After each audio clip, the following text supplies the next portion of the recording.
दुपट्टा लाला लाला का दुपट्टा तोरा मौसी के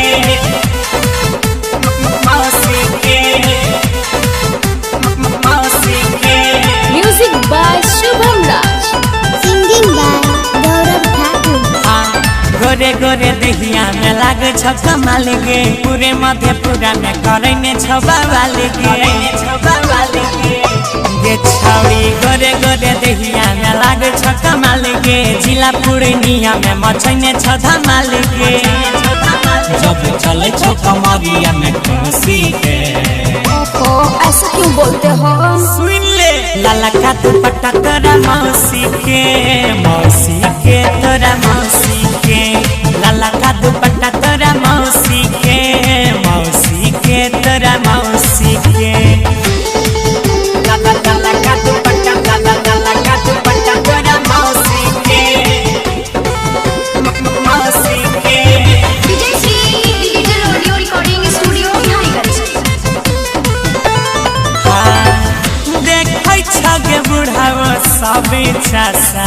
माँ उठाई के सबके लालचाब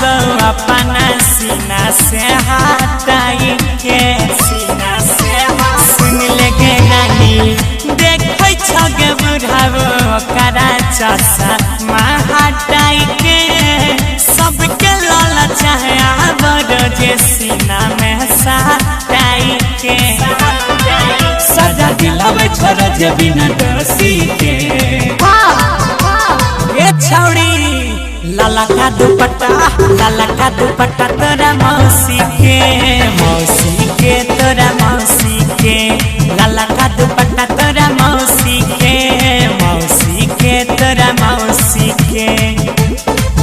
लाला लाला का दुपट्टा लाला लाला का दुपट्टा तोरा मौसी के